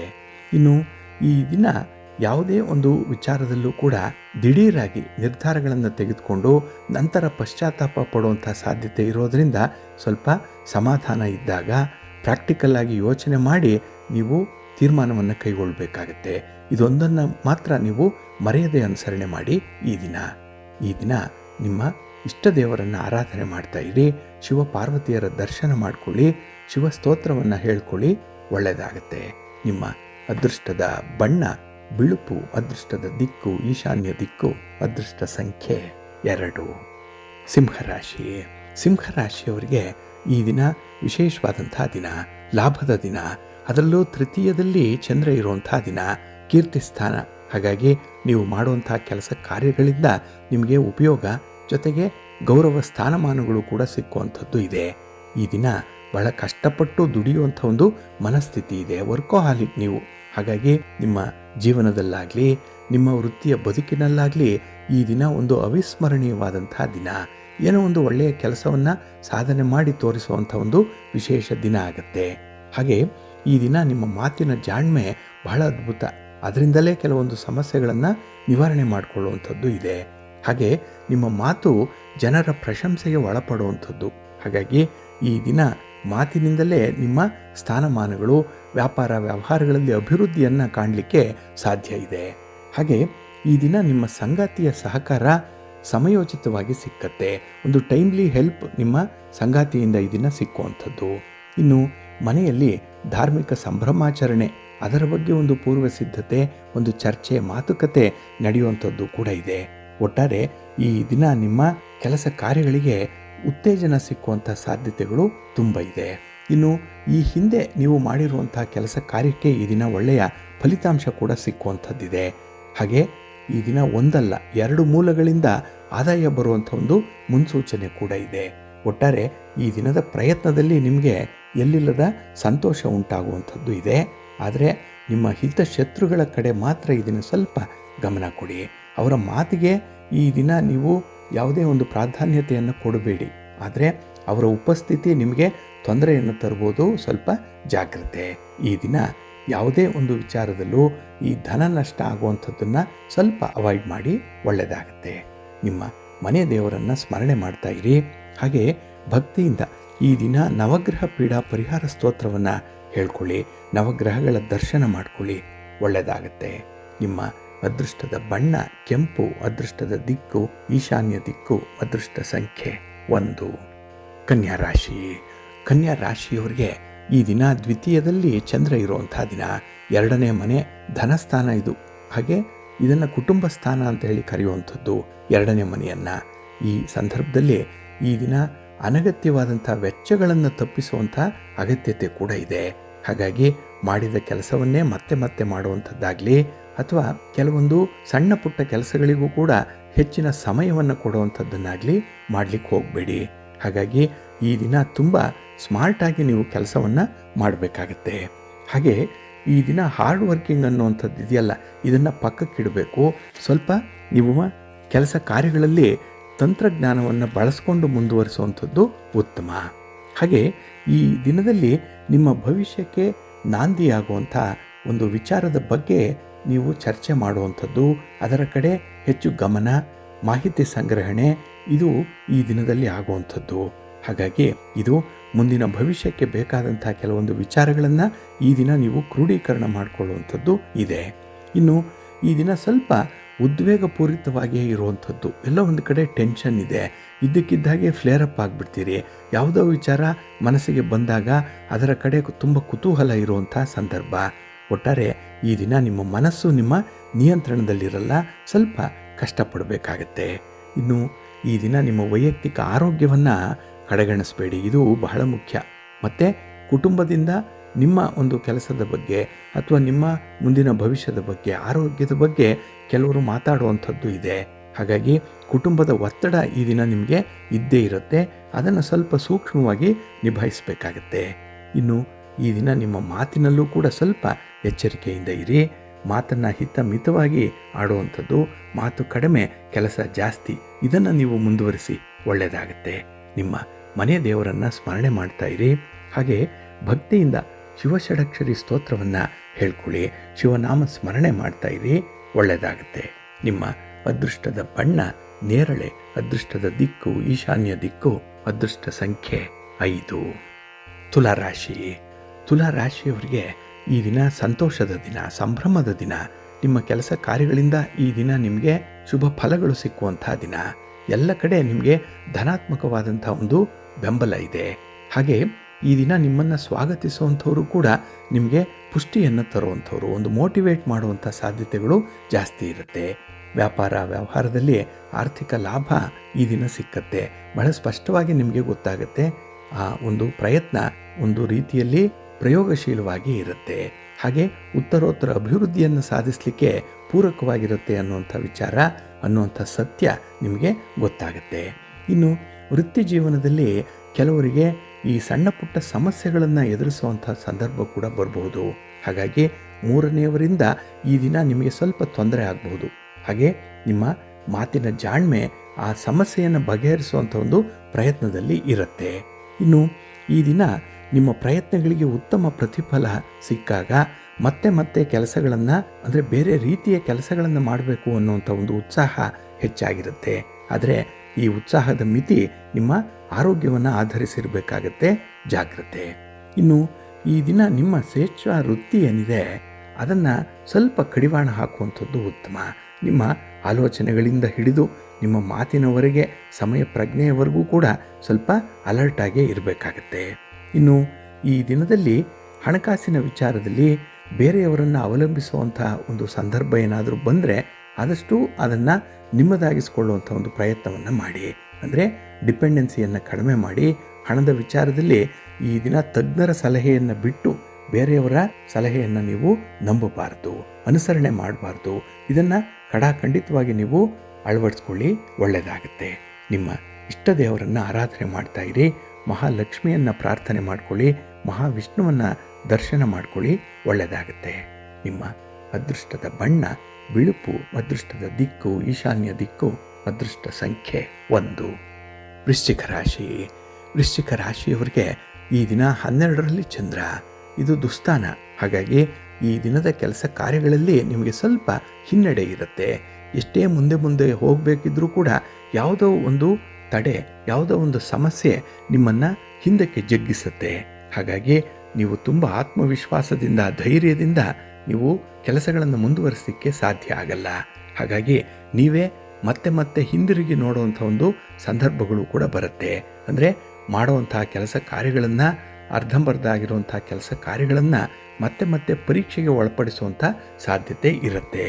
ಇನ್ನು ಈ ದಿನ ವ್ಯಾಪಾರ, ವಹಿವಾಟು ಇದರಲ್ಲಿ ಅಷ್ಟೊಂದು ಲಾಭ ಇಲ್ಲ. ಅದರಲ್ಲೂ ಈ ಕಮಿಟ್ಮೆಂಟ್ಗೆ ನೀವು ಬಂದಾಗ ಬಂಡವಾಳ ತೊಡಗಿಸುವಂಥ ವಿಚಾರ, ಸಹಿ ಮಾಡುವಂಥ ವಿಚಾರ ಏನಾದರೂ ಬಂದರೆ ಸ್ವಲ್ಪ ಎಚ್ಚರಿಕೆ ವಹಿಸಬೇಕಾಗತ್ತೆ. ಇನ್ನು ಹಣದ ವಿಚಾರದಲ್ಲಿ ಯಾರನ್ನೂ ಕೂಡ ಕುರುಡಾಗಿ ನಂಬಬೇಡಿ. ಬರೀ ನಿರೀಕ್ಷೆಯಲ್ಲೇ ಕಾಲ ಕಳೆಯುವಂಥವ್ರಿಗೆ ಈ ದಿನ ಸ್ವಲ್ಪ ಕಷ್ಟದ ಸಂದರ್ಭ ಇದೆ. ಹಾಗಾಗಿ ನಿರೀಕ್ಷೆಗಳು ಇರಬೇಕು, ಮನುಷ್ಯನಿಗೆ ಆಸೆ ಇರಬೇಕು, ಭರವಸೆಗಳಿರಬೇಕು, ಫಲಿತಾಂಶಗಳು ಬರಲಿ ಅಂತ ನಾವು ಎಕ್ಸ್ಪೆಕ್ಟೇಷನನ್ನು ಇಟ್ಕೊಳ್ಬೇಕು. ಆದರೆ ಧನಾತ್ಮಕವಾಗಿ ಬರಲಿ ಅನ್ನುವಂಥ ಒಂದೇ ಒಂದು ಅಂಶ ನಿಮ್ಮ ಮನಸ್ಸಿಗೆ ಈ ದಿನ ನಾಟಿದ್ರೆ ಸಾಕು. ಅದರಿಂದ ಯಾವುದೇ ಕೆಲಸವನ್ನು ಸಕಾಲಕ್ಕೆ ಆರಂಭ ಮಾಡ್ತೀರಿ, ಆ ಕೆಲಸದ ಹಿಂದೆ ನಿಮ್ಮ ಒಂದು ಎಫರ್ಟ್ ನಿರಂತರವಾಗಿರುತ್ತೆ. ಹಾಗಾಗಿನೇ ಪ್ರಾಕ್ಟಿಕಲ್ ಆಗಿರುವಂಥ ಫಲಿತಾಂಶವನ್ನು ಪಡ್ಕೊಳ್ಳಿಕ್ಕೆ ಇದೆಲ್ಲವೂ ಕೂಡ ಬಹಳ ಮುಖ್ಯ. ನಿಮಗೆ ಅದನ್ನು ಅನುಸರಣೆ ಮಾಡಿ ಒಳ್ಳೆಯದಾಗತ್ತೆ. ಇನ್ನು ಈ ದಿನ ನಿಮ್ಮ ಸ್ನೇಹಿತರಿಂದ ಉತ್ತಮವಾದಂಥ ಒಂದು ಸಹಕಾರ ನಿಮಗೆ ಸಿಕ್ಕುವಂಥದ್ದು ಕೂಡ ಇದೆ. ಹಾಗೆ ಈ ದಿನ ಸಮಾಜದಲ್ಲಿ ನಿಮ್ಮ ಸ್ಥಾನದಲ್ಲಿ ಏರಿಕೆ ಆಗುವಂಥದ್ದು, ಹಾಗೆ ನಿಮ್ಮ ಸ್ಥಾನವನ್ನು ಭದ್ರಪಡಿಸಿಕೊಳ್ಳುವಂಥ ಸಾಧ್ಯತೆ ಕೂಡ ಇದೆ. ರಾಜಕಾರಣಿಗಳಿಗೆ ಈ ದಿನ ತುಂಬ ಅನುಕೂಲತೆಗಳಿರುವಂಥ ಸಂದರ್ಭ ಇದೆ.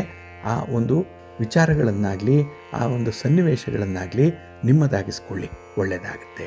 ನಿಮ್ಮ ಮನೆ ದೇವರನ್ನು ಸ್ಮರಣೆ ಮಾಡ್ತಾ ಇರಿ, ಆಂಜನೇಯ ಸ್ತೋತ್ರವನ್ನು ಹೇಳ್ಕೊಳ್ಳಿ, ಹನುಮಾನ್ ಚಾಲೀಸನ್ನು ಈ ದಿನ ಹೇಳ್ಕೊಳ್ಳಿ, ಒಳ್ಳೆಯದಾಗುತ್ತೆ. ನಿಮ್ಮ ಅದೃಷ್ಟದ ಬಣ್ಣ ಕೇಸರಿ, ಅದೃಷ್ಟದ ದಿಕ್ಕು ಪೂರ್ವ ದಿಕ್ಕು, ಅದೃಷ್ಟ ಸಂಖ್ಯೆ 3. ಧನುರಾಶಿ. ಧನುರಾಶಿಯವರಿಗೆ ಈ ದಿನ ಲಾಭಸ್ಥಾನದಲ್ಲಿ ಚಂದ್ರ ಇರುವಂಥ ದಿನ. 11ನೇ ಮನೆಯಲ್ಲಿ ಚಂದ್ರ ಅಂದರೆ ಮನಸ್ಸಿಗೆ ನಿರಾಳ. ಎಲ್ಲ ರೀತಿಯಿಂದಲೂ ಕೂಡ ನಿಮಗೆ ಬೆಂಬಲ ಇದೆ. ನೀವು ಕೈ ಹಿಡಿಯುವಂಥ ಕೆಲಸ ಕಾರ್ಯಗಳಾಗಲಿ, ಪ್ರಾರಂಭ ಮಾಡುವಂಥ ಕೆಲಸ ಕಾರ್ಯಗಳಾಗಲಿ ಈ ದಿನ ಪೂರ್ಣ ಆಗುತ್ತೆ. ಅದಕ್ಕಾಗಿಯೇ ಅತ್ಯುತ್ತಮವಾದಂಥ ಫಲಗಳನ್ನು ಪಡ್ಕೊಳ್ಳುವಂಥ ಒಂದು ವಿಶೇಷ ಸಂದರ್ಭ ಇದು. ಇನ್ನು ಈ ದಿನ ವ್ಯಾಪಾರ ವ್ಯವಹಾರಕ್ಕಾಗಿ ಸ್ವಲ್ಪ ಪ್ರಯಾಣ ಮಾಡುವಂಥ ಸಾಧ್ಯತೆ ಇದೆ. ಜೊತೆಗೆ ಸ್ಥಳ ಬದಲಾವಣೆ ಕೂಡ ಆಗುವಂಥದ್ದು, ಆದರೂ ಕೂಡ ಅದು ನಿಮಗೆ ಒಳ್ಳೆಯದನ್ನು ತರುತ್ತೆ, ಅನುಭವವನ್ನು ಹೆಚ್ಚು ಮಾಡುತ್ತೆ ಈ ದಿನದಲ್ಲಿ.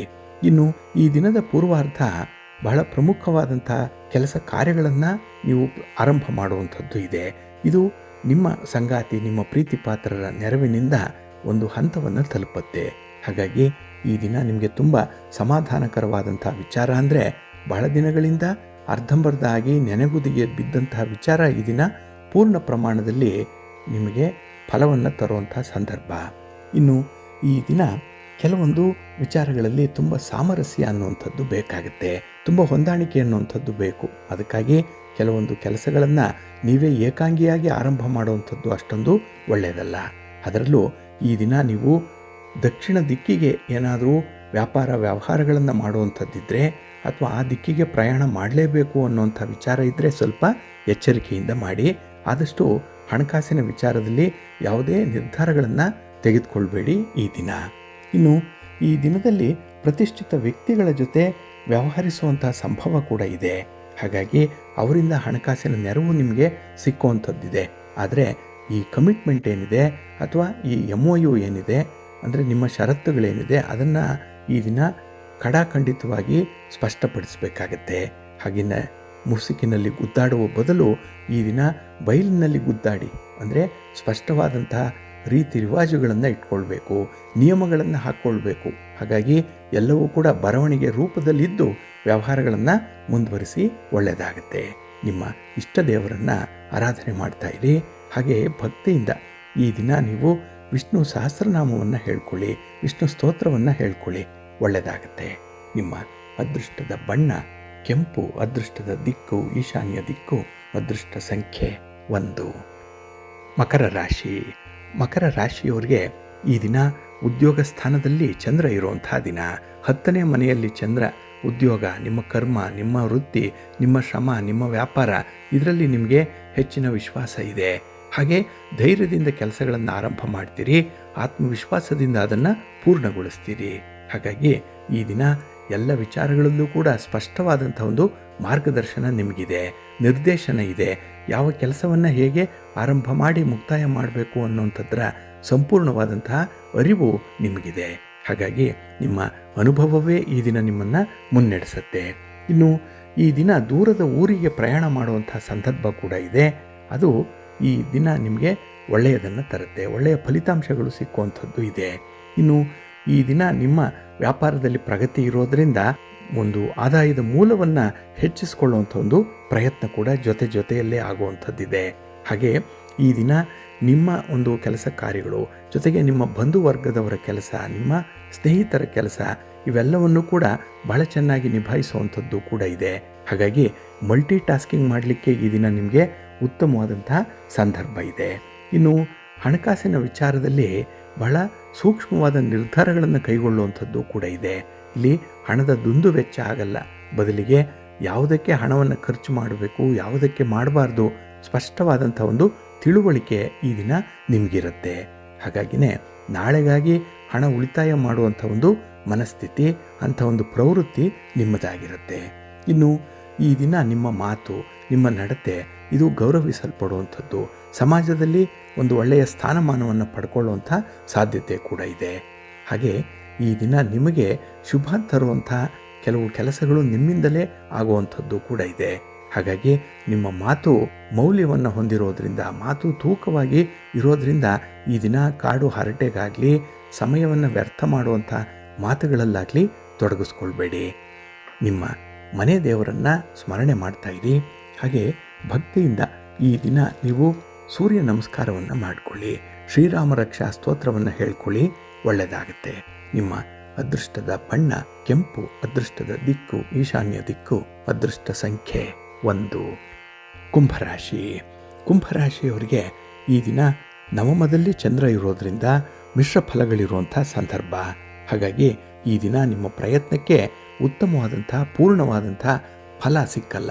ಇದರಿಂದ ನಿಮ್ಮ ಕೆಲಸ ಕಾರ್ಯಗಳ ಬಗ್ಗೆ ನಿಮಗೆ ಅಷ್ಟೊಂದು ಆಸಕ್ತಿ ಕೂಡ ಇರಲ್ಲ, ಜೊತೆಗೆ ಸೋಮಾರಿತನ. ಹಾಗಾಗಿ ಈ ದಿನ ಕೆಲಸಗಳನ್ನು ಬೇರೆಯವರು ಹೇಳಿದರೆ ಮಾತ್ರ ನೀವು ಮುಂದುವರಿಸುವಂಥದ್ದು, ನಿಮಗೆ ನೀವೇ ತೋಚಿಸಿಕೊಂಡು ಕೆಲಸಗಳಿಗೆ ಕೈ ಹಾಕಲ್ಲ. ಇನ್ನು ಈ ದಿನದಲ್ಲಿ ವ್ಯವಹಾರ ಮಾಡುವಂಥವರು ಸ್ವಲ್ಪ ಎಚ್ಚರಿಕೆಯಿಂದ ಮಾಡಿ. ವ್ಯಾಪಾರಂ ದ್ರೋಹ ಚಿಂತನಂ ಅನ್ನುವಂಥ ರೀತಿಯಲ್ಲಿ ಈ ದಿನ ವ್ಯಾಪಾರದಲ್ಲಿ ನಿಮಗೆ ಮೋಸ ಆಗ್ಬೋದು, ಆದರೆ ಹಣಕಾಸಿನ ವಿಚಾರದಲ್ಲಿ ಈ ದಿನ ಸ್ವಲ್ಪ ಎಚ್ಚರಿಕೆಯಿಂದ ಇರಬೇಕಾಗತ್ತೆ. ಇನ್ನು ಈ ದಿನ ಕೆಲವೊಂದು ಸಮಸ್ಯೆಗಳನ್ನು ಬಗೆಹರಿಸಲಿಕ್ಕೆ ನೀವೇ ಮುಂದಾಳಾಗಿ ನಿಲ್ಲುವಂಥ ಸಾಧ್ಯತೆ ಕೂಡ ಇದೆ. ಅಲ್ಲಿ ಒಂದು ಲೀಡರ್ಶಿಪ್ಪನ್ನು ತಗೊಳ್ಳುವಂಥದ್ದು. ಈ ಲೀಡರ್ ಆಗಿ ನೀವು ಕೆಲಸಗಳನ್ನು ಮಾಡಿದಾಗ ನಾಯಕತ್ವಕ್ಕೆ ಗುಣಗಳಿಗೆ ಅನುಗುಣವಾಗಿ ನಿಮ್ಮನ್ನು ನೀವು ಈ ದಿನ ಸ್ವಲ್ಪ ಎತ್ತರಿಸ್ಕೊಳ್ಬೇಕಾಗತ್ತೆ, ಅಂದರೆ ಅಪ್ಡೇಟ್ ಆಗಬೇಕಾಗತ್ತೆ. ಹಾಗೆ ಕೆಲವೊಂದು ಸಮಸ್ಯೆಗಳನ್ನು ವಿಶೇಷ ದೃಷ್ಟಿಯಲ್ಲಿ ನೋಡಬೇಕು, ಕೆಲವರು ಮಾಡಿರುವಂಥ ತಪ್ಪುಗಳನ್ನು ಕ್ಷಮಿಸಬೇಕು, ಅವರನ್ನು ಸರಿದಾರಿಗೆ ತರುವಂಥ ಒಂದು ಪ್ರಯತ್ನವನ್ನು ಮಾಡಬೇಕು. ಒಟ್ಟಾರೆ ಈ ದಿನ ನಿಮಗೆ ಸಣ್ಣ ಸಣ್ಣ ವಿಚಾರಗಳು ಸೂಕ್ಷ್ಮವಾಗಿ ಅದೇ ದೊಡ್ಡದಾಗಿ ಕಾಣಿಸ್ಕೊಳ್ಳುವಂಥ ಸಾಧ್ಯತೆ ಕೂಡ ಇರುತ್ತೆ. ಅಂಥದ್ದರ ವಿಚಾರದಲ್ಲಿ ಅಂತಹ ಸಮಸ್ಯೆಗಳನ್ನು ಪರಿಹಾರ ಮಾಡಲಿಕ್ಕೆ ಗುರು ಹಿರಿಯರ ಮಾರ್ಗದರ್ಶನದಲ್ಲಿ ಮುಂದುವರಿರಿ, ಒಳ್ಳೆಯದಾಗುತ್ತೆ. ಇನ್ನು ಈ ದಿನ ನಿಮ್ಮ ಯಶಸ್ಸು ನಿಮ್ಮ ವಿರೋಧಿಗಳನ್ನು ಹಿಮ್ಮೆಟ್ಟುವಂತೆ ಮಾಡುತ್ತೆ, ಆದರೆ ವಿರೋಧಿಗಳ ಸಂಖ್ಯೆ ಕೂಡ ಜಾಸ್ತಿ ಆಗುತ್ತೆ. ನಿಮ್ಮ ಶ್ರೇಯಸ್ಸು, ನಿಮ್ಮ ಅಭಿವೃದ್ಧಿ ಇದನ್ನು ಕಂಡು ಕೆಲವರಿಗೆ ತುಂಬ ಹೊಟ್ಟೆ ಕಿಚ್ಚು, ಹೊಟ್ಟೆ ಉರಿ.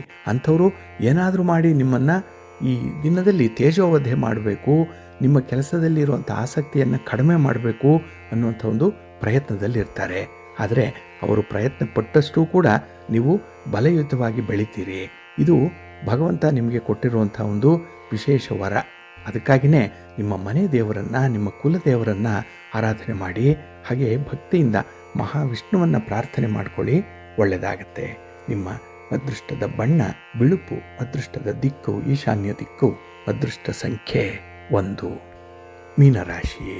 ಮೀನರಾಶಿಯವರಿಗೆ ಈ ದಿನ ಅಷ್ಟಮದಲ್ಲಿ ಚಂದ್ರ ಇರುವಂಥ ದಿನ. 8ನೇ ಮನೆ.